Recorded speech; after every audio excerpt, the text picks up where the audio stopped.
Los grandes iniciados, Jesús y el Cristo, basado en el mismo texto de Edward Schuré, y con aportes de Rudolf Steiner y por supuesto del Nuevo Testamento.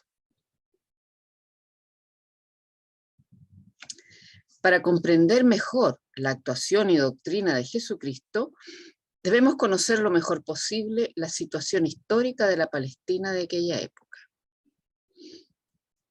El mundo de la cuenca del Mediterráneo estableció el helenismo como la cultura para ser impuesta en todos los países conquistados por los griegos, bajo el liderazgo de Alejandro Magno, año 333 a.C., quien fundó 37 ciudades en Palestina.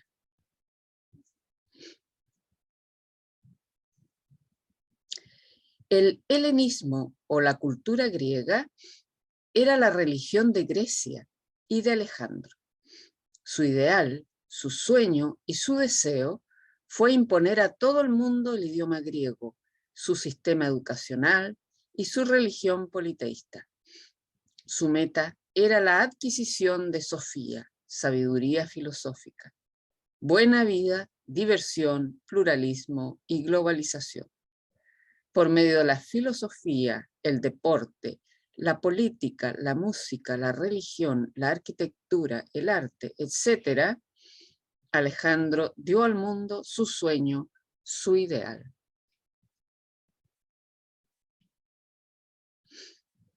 Por supuesto, el sueño judío era muy diferente.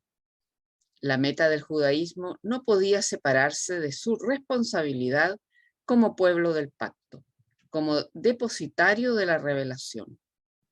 Lo caracterizaba también la expectación de la manifestación del Mesías, quien cumpliría todas las promesas dadas a los padres. La muerte de Alejandro destruyó su sueño y dividió su imperio.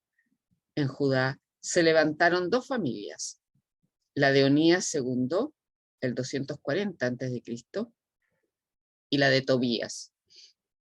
La primera, representando a la nación, se opuso a los seleucidas, los grecos sirios, discípulos de Alejandro, y lucharon contra el helenismo con todas sus fuerzas.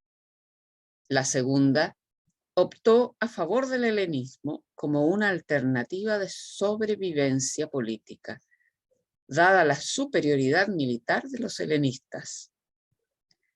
La confrontación no se hizo esperar, y en efecto, a partir del año 201 a.C., los seleucidas tomaron control de las tribus judías, y esto creó una gigantesca lucha interina en la Palestina.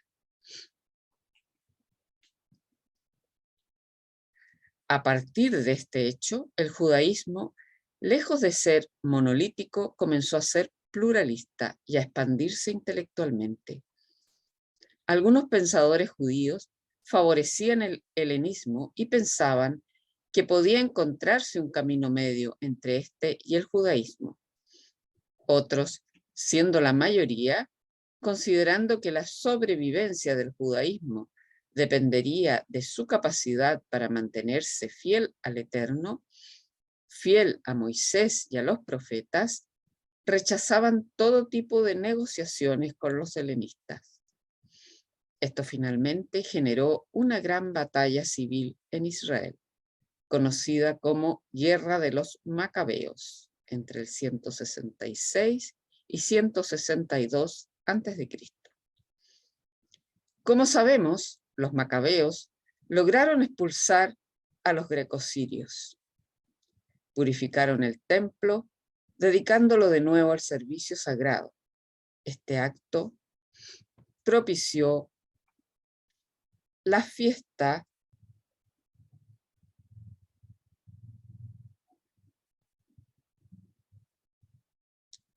que fue introducida por la santificación del templo, que se llama la fiesta de Hanukkah o de la dedicación. En el año 152 la familia Asmonea tomó el control de Jerusalén, y aunque el trono de David nunca fue restaurado, una gran expectación mesiánica tuvo lugar, ya que estaba por concluir el cuarto milenio y comenzaría el quinto, el cual se creía daría inicio a la edad mesiánica.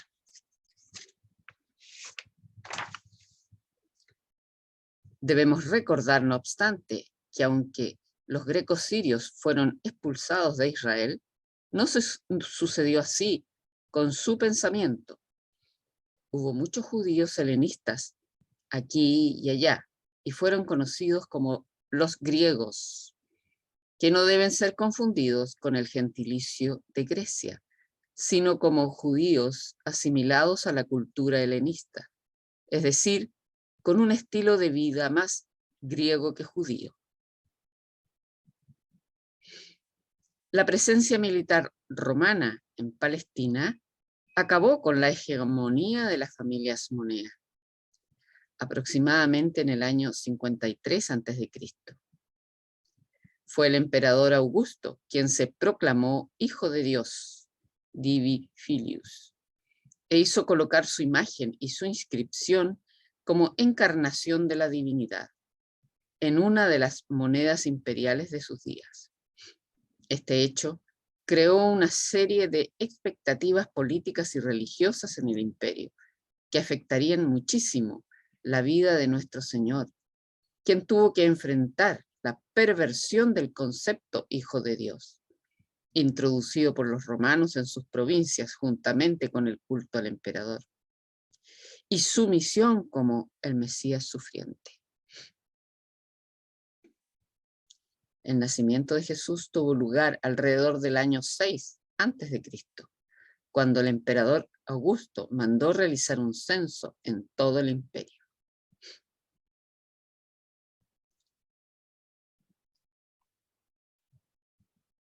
En aquellos días hubo una gran revuelta judía contra Herodes y su hijo Arquelao, a quien Roma destituyó eventualmente, decidiendo no conceder más a ninguno el título de rey de Judea. Tal decisión abrió el camino para la introducción de la figura del procurador romano, que vino a ser como los ojos del emperador y su brazo extendido en la tierra de Israel. Debemos recordar también que en aquella época el judaísmo era pluralista y existían muchos grupos, escuelas y sectas, todas convencidas de que su causa era la correcta, aunque los dos grupos más importantes y conocidos históricamente eran los saduceos y los fariseos. Debido a la presencia romana, la corrupción política en el país no se hizo esperar. Roma impuso sacerdotes que no eran de la familia sacerdotal. Esto no significa que todos los Kohanim, sacerdotes, fueran corruptos, pero significa que el sistema sacerdotal bajo dominio romano se había corrompido. Aquellos sacerdotes impuestos por Roma o que adquirieron el puesto con sumas de dinero o ardides políticas, no conocían las leyes del templo, ni sabían cómo oficiar, ni tenían la motivación apropiada para estar en tan sagrada posición. La presencia romana y el control romano del templo era una espina clavada en el costado de los justos y piadosos judíos y se hacía más latente entre los fariseos.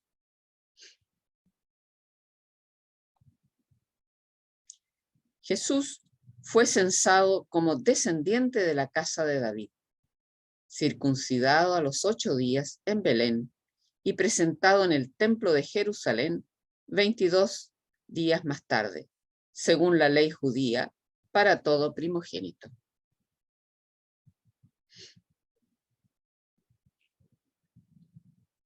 Alrededor de los 12 años, Jesús tuvo su bar mitzvah, ritual que lo convertía en adulto para la práctica de la religión, y por eso estaba obligado a peregrinar al templo de Jerusalén por lo menos una vez al año.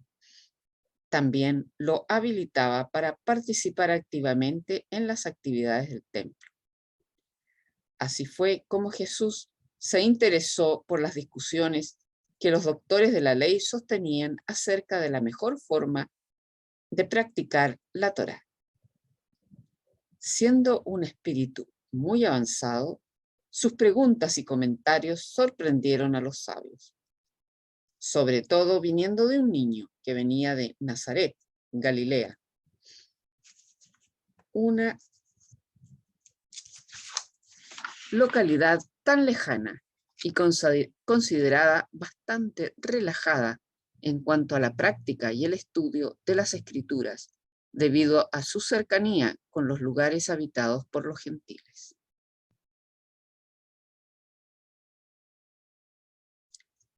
Por grande que sea un iniciado, se eclipsa su conciencia al encarnar bajo el velo de la carne. Se halla forzado a reconquistar su yo superior en su vida terrestre, manifestándola con esfuerzos nuevos. ¿Qué hizo Jesús desde los 13 a los 30 años? Los evangelios no dicen de ello una palabra. Existe ahí una intencionada laguna y un profundo misterio, porque todo profeta, por grande que sea, necesita pasar por la iniciación. Precisa desvelar su prístina alma para que se capacite de sus fuerzas y cumpla su nueva misión.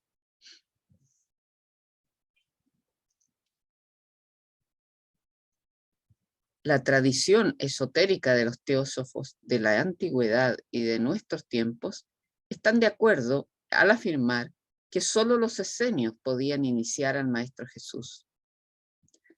Los esenios, la postrera cofradía en la que todavía subsistían las tradiciones del profetismo y que habitaba en aquel entonces las orillas del Mar Muerto. Los esenios eran sobre todo conocidos como terapeutas o sanadores mediante los poderes del espíritu. Los esenios eran médicos del alma. Los evangelistas guardaron absoluto silencio, tan profundo como el callado Mar Muerto, sobre la iniciación del Maestro Jesús, porque así convenía a la humanidad profana. Solo nos ha revelado su último término en el bautismo del Jordán. En el primer siglo de nuestra era se veían las moradas de los terapeutas construidas con tierra seca. En una estrecha barranca cultivaban el sésamo, el trigo y la vid. La mayor parte de su existencia la pasaban entre la lectura y la meditación.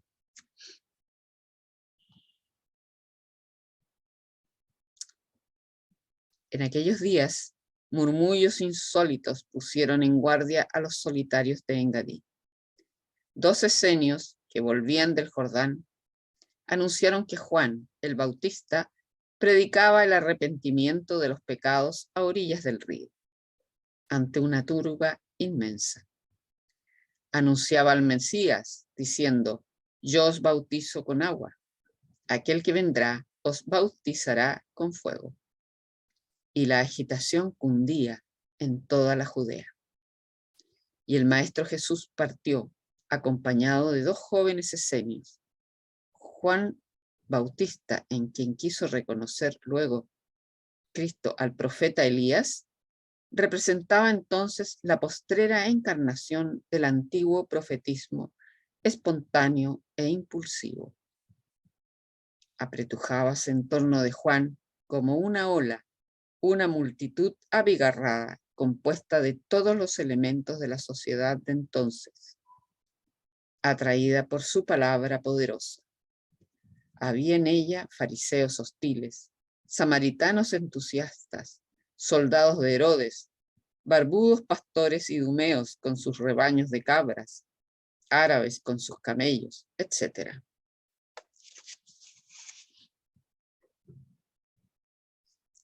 Hacíase bautizar el que quería. Pero no se consideraba esto un entretenimiento. Bajo la palabra imperiosa y la mano ruda del Bautista, se permanecía sumergido durante algunos segundos en las aguas del río y se salía purificado de toda mancha y como transfigurado. Durante la prolongada inmersión se corría el riesgo de perecer ahogado. Un día Juan vio llegar a 3 esenios. A ninguno conocía, pero reconoció la orden a que pertenecían por sus blancas vestiduras. El más joven de los 3 se dirigió a él diciendo: el patriarca de los esenios ruega a Juan, el profeta, que administre el bautismo a nuestro hermano elegido, el nazareno Jesús, sobre cuya cabeza jamás ha pasado el hierro. Que el Eterno lo bendiga, que penetre en el agua sagrada, dijo Juan, sobrecogido de respeto ante la majestad del desconocido de elevada talla.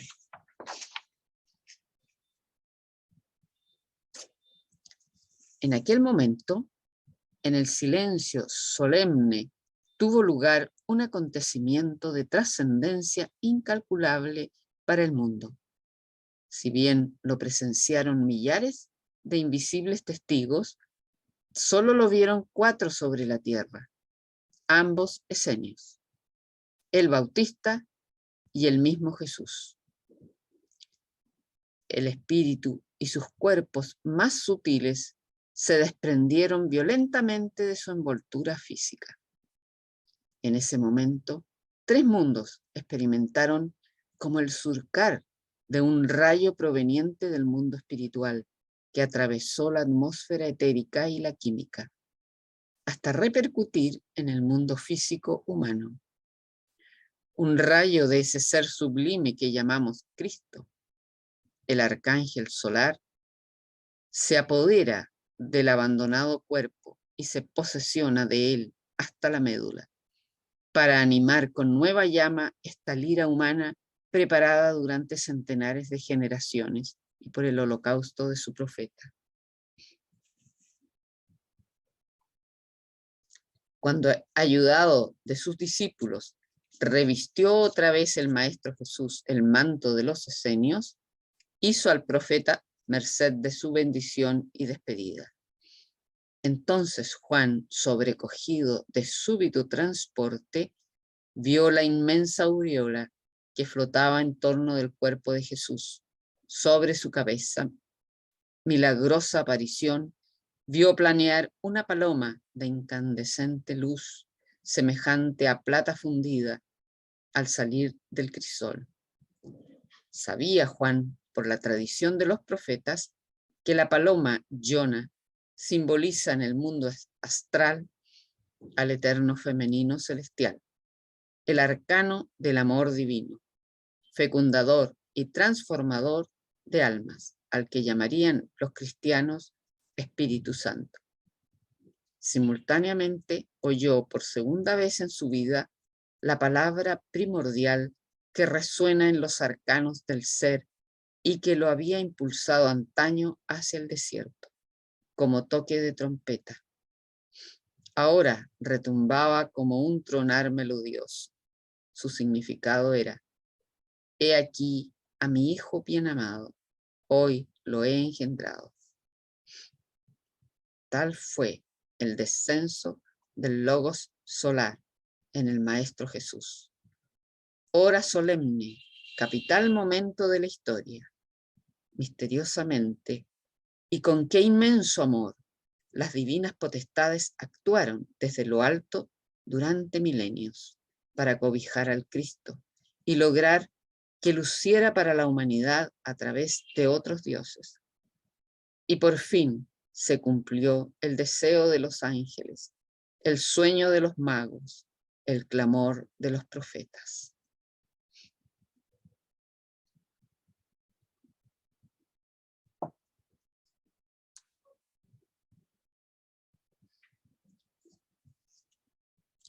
El Hijo de María,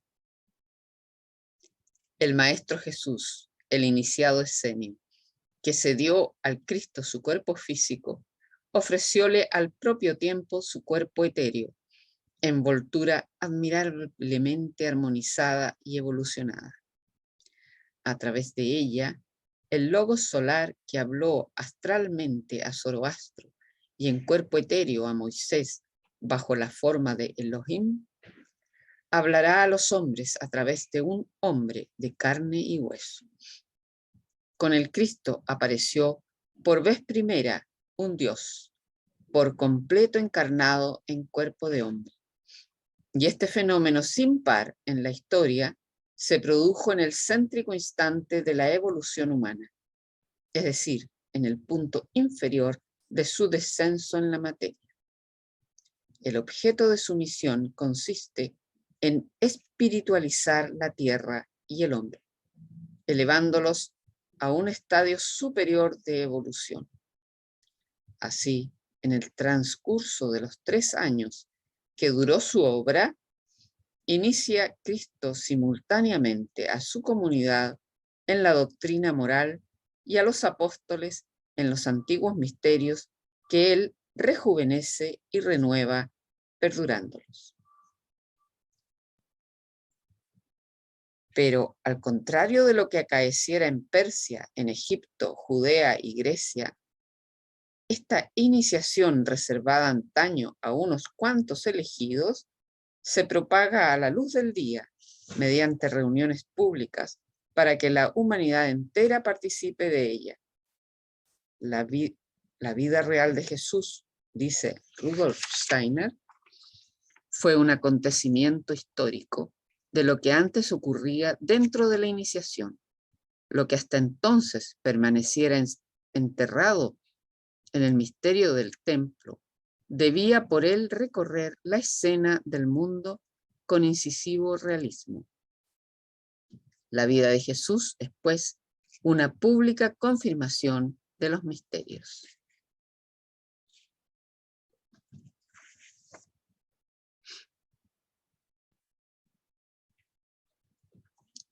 Aunque era Dios por esencia, debía Cristo atravesar por sí mismo la primera etapa de la evolución antes de comenzar su ministerio.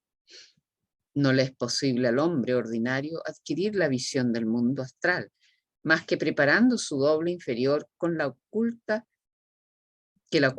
a su percepción. La tradición oculta lo llama guardián del umbral y lo simboliza la leyenda bajo la forma del dragón. Es una astral condensación de todas las precedentes encarnaciones bajo un aspecto impresionante y terrorífico. No se puede disipar este fantasma que obstaculiza el paso al mundo espiritual más que extirpando del alma los últimos vestigios de las bajas pasiones. Cristo, el puro genio solar, no poseía doble inferior, ni se hallaba sujeto al karma. Limpio de toda mancha, no se había jamás separado de Dios. Pero la humanidad en medio de la que penetrara Cristo poseía su guardián del umbral, es decir, la potestad cósmica que había impulsado su evolución precedente, precipitándola en el cerco de la materia, y merced a la cual había conquistado la conciencia individual. Es la potestad que al presente oculta a la mayoría de los hombres el mundo del espíritu. La Biblia lo llama Satán, que corresponde al Arimán persa. Arimán es la sombra de Lucifer, su proyección y su contraparte inferior en los bajos mundos. El daimón, que ha perdido su divina conciencia, convertido en genio de las tinieblas, mientras Lucifer, a pesar de su caída, continúa siendo potencialmente el portaluz, actualizándose algún día. He aquí por qué debía Cristo vencer a Arimán en el aura magnética de la Tierra antes de dar principio a su misión. Ello justifica su ayuno de 40 días y las 3 pruebas compiladas en 3 imágenes en el Evangelio según San Mateo. El príncipe de este mundo somete sucesivamente a Cristo a la tentación de los sentidos por medio del hambre y a usar su poder en beneficio propio, a la del temor, mostrándole el abismo en que intenta precipitarle y atraer discípulos por medio de un espectáculo de magia, a la del poder absoluto, ofreciéndole todos los reinos de la tierra a cambio de entregarse al príncipe de este mundo. Y por 3 veces reacciona Cristo en nombre de la palabra de verdad, que le habla y resuena en su interior como la armonía de las esferas. Mediante esta invencible resistencia, vence a Arimán, que retrocede con sus innumerables legiones ante el genio solar. Se ha abierto una brecha en la tenebrosa envoltura que recubre la tierra. Se ha abierto de nuevo el portal del alma humana.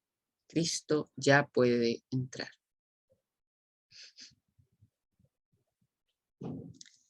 En la educación que da Cristo a su comunidad, encontramos otra vez las 4 etapas de la antigua iniciación, formuladas por Pitágoras en la siguiente forma. Primero, preparación o instrucción. Segundo, purificación. Tercero, epifanía o iluminación. Cuarto, suprema visión o síntesis. Los 2 primeros grados de esta iniciación se destinan al pueblo, es decir, a la totalidad, y se administran juntas y simultáneamente. Los 2 últimos se reservaban a los apóstoles y particularmente a 3 de ellos, administrándoselos gradualmente hasta el fin de su vida.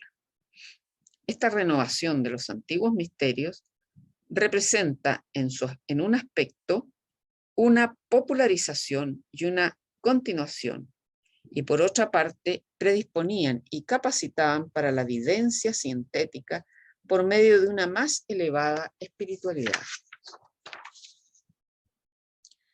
Comienza la labor de Cristo por el idilio de Galilea y el anuncio del reino de Dios. Esta predicación nos muestra su enseñanza popular y significa preparación para los más sublimes misterios que gradualmente revelará a los apóstoles, es decir, a sus más allegados discípulos. Misterios que gradualmente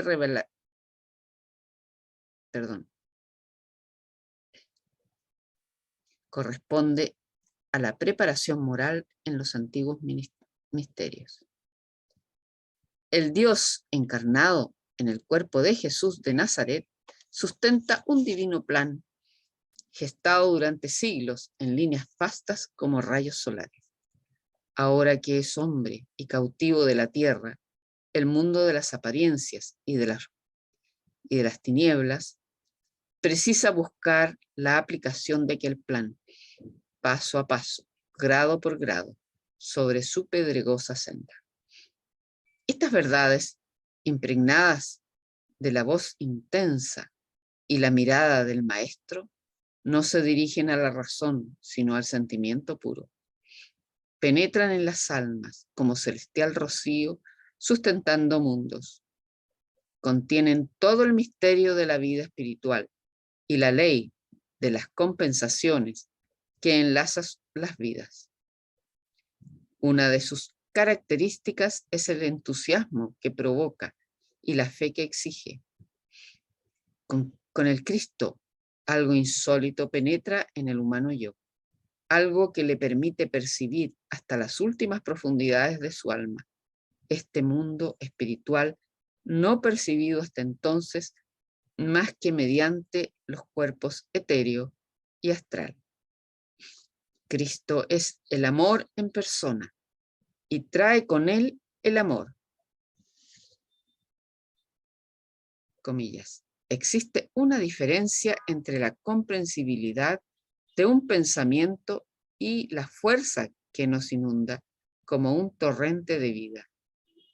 Cristo aportó al mundo la sabiduría del amor y la sustancia del amor, vertiéndose por entero en la humanidad. Cierre de comillas, nos dice Rudolf Steiner. Predica el Maestro el reino de Dios a las multitudes, desde una barca amarrada junto al puerto, en las diminutas sinagogas o bajo los grandes sicómoros del camino.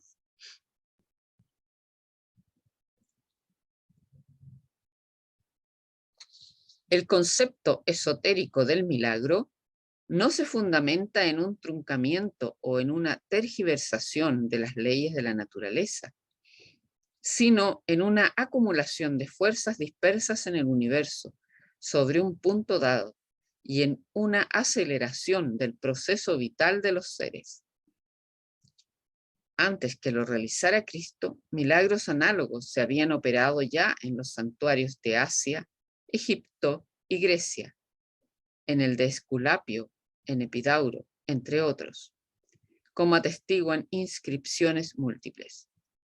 Sin embargo, los milagros de Cristo se caracterizan por su intensidad y trascendencia moral. Paralíticos, leprosos, endemoniados o ciegos sienten los enfermos, una vez curados, transformada el alma. Se restablece el equilibrio de las fuerzas en su cuerpo por el fluido del Maestro.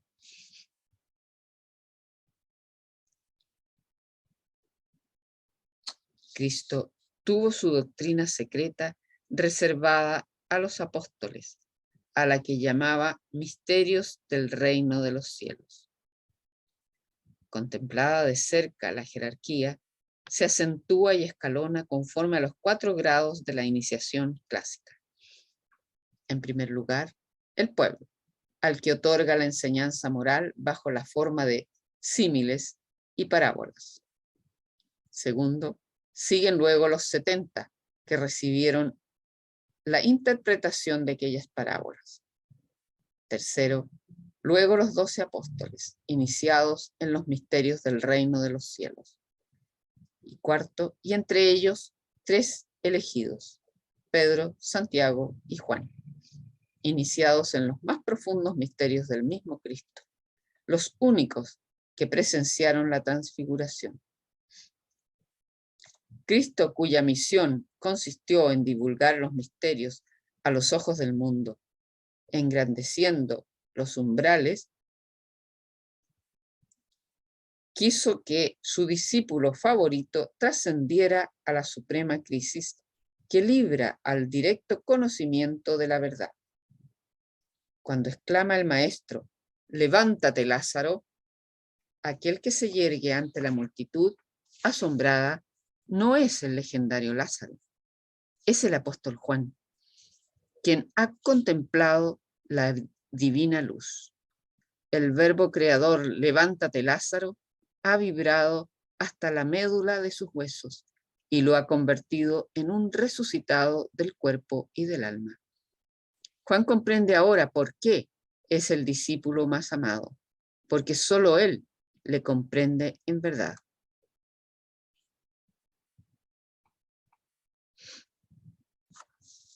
La vivencia conduce a una concepción sintética del cosmos. Es la coronación iniciática. A tal fase corresponde en la educación dada por Cristo a los apóstoles el fenómeno de la transfiguración. La noticia de la muerte de Juan Bautista, decapitado por Herodes Antipas, advirtió a Jesús que se acercaba a su hora. Conocía su destino y no retrocedía ante él. Jesucristo quiso preparar a sus 3 elegidos. Llamó Jesús a Pedro, Santiago y Juan, su hermano, y les condujo lejos a la cima de una montaña. Y ante ellos se transfiguró. Resplandecida como el sol su semblante, y lucieron como las mismas luz sus vestiduras. Al tiempo que aparecían Moisés y Elías, quienes permanecieron un rato en su presencia. Entonces Pedro, tomando la palabra, dijo a Jesús: Señor, bueno será permanecer aquí. Hagamos, si tú quieres, 3 tiendas, una para ti, otra para Moisés y la última para Elías. Mientras continuaba hablando, una nube resplandeciente los envolvió, y súbitamente una voz salió de la nube aquella, diciendo: He aquí a mi Hijo bien amado, en quien he puesto todo mi afecto. Escuchadle. Al oír estas palabras, cayeron los discípulos de bruces al suelo, presa de gran pavor. Pero Jesús se les aproximó hasta tocarles y les dijo: Levantaos, desechad el miedo de una vez. Entonces levantaron los ojos y solo vieron a Jesús. Mateo capítulo 17 del 1 al 8. Cristo es la encarnación radiosa y transparente del Verbo solar, el Verbo creador que sostiene nuestro mundo desde los orígenes y que habla ahora a través de un hombre y simboliza el porvenir. La transfiguración fue el comienzo de una nueva modalidad de éxtasis y de la visión espiritual profunda. Tal es la radiosa manifestación de hermosura y fuerza crecientes de Cristo a través del Maestro Jesús. Luego, bruscamente, se precipita el Dios de esta gloriosa cumbre hasta el abismo de la ignominia. Voluntariamente, ante los ojos de sus mismos discípulos, se deja prender por sus enemigos, entregándose sin resistencia a los peores ultrajes, al suplicio y a la muerte. Después del largo encadenamiento del alma humana en los lazos de la materia, no faltaba más que el sacrificio de un Dios para liberarla y mostrarle la senda del espíritu. El Dios debía descender hasta lo más hondo del dolor y de la muerte para identificarse con el corazón y la sangre de la humanidad, imprimiendo a la tierra renovado impulso. El poderío espiritual se halla en razón directa con los dones del alma. He aquí, por qué, dándose a la humanidad, penetrando en cuerpo humano y aceptando el martirio, significó para el mismo Cristo una superación del Cristo, una superación. Del Cristo resucitado sale el Salvador de la humanidad. De lo que resulta para el hombre una considerable expansión de su zona de percepción espiritual y por consecuencia una incalculable amplitud de sus destinos físico y celeste. Más de un año hacía que acechaban los fariseos a Jesús, pero éste no quiso entregarse hasta llegar su hora. Todo se hallaba preparado en la gran sinagoga para juzgar al peligroso profeta que amenazó destruir el templo y que se llamaba el Mesías.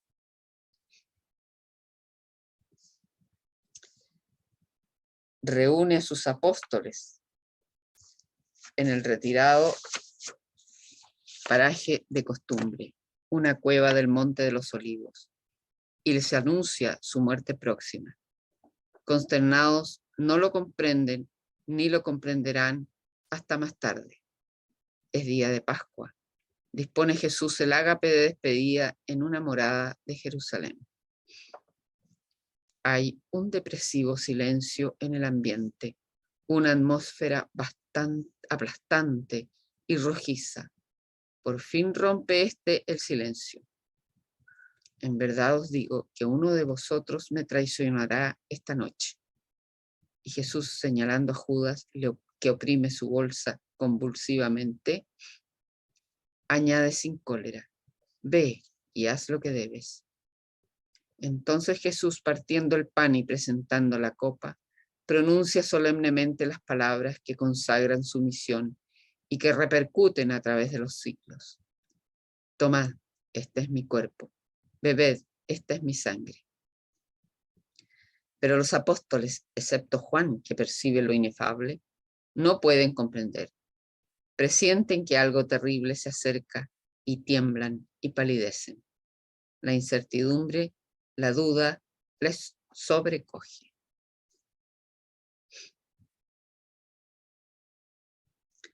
La escena del Gólgota es el último término de la vida de Cristo, el sello impreso sobre su misión y por lo tanto el más profundo misterio de dolor. Es algo tan sagrado que mostrar su imagen a los ojos de la multitud puede parecer sacrílega profanación. Ha muerto Cristo y sin embargo Cristo está vivo, más vivo que nunca. A los ojos de los hombres, no resta de él más que un cadáver suspendido bajo un cielo más oscuro que el averno. Pero en los mundos astral y espiritual refulge como un chorro de luz, seguido del retumbar de un trueno de 1000 ecos. Cristo ha reintegrado su reino con sus poderes centuplicados por su sacrificio, y ya con renovado impulso se halla presto a penetrar en el corazón del infinito, en el burbujeante centro de luz, de amor y de belleza, al que llama su Padre. Pero su compasión le atrae hacia la tierra, de la que por martirio ha devenido dueño. En adelante, el misterio de la vida y de la evolución se hace asequible para cuantos osan y quieren. He aquí a María Magdalena, portadora de esencias, viendo en el sepulcro vacío a 2 ángeles de faz radiosa y vestiduras niveas. Se vuelve asustada y se encuentra con un personaje que no reconoció. Sobresaltada y cuya voz pronuncia su nombre, María, conmovida hasta la médula, reconoce al maestro y se arroja a sus pies para rozar el extremo de su túnica. Pero él dice: no me toques, ve y di a los apóstoles que he resucitado.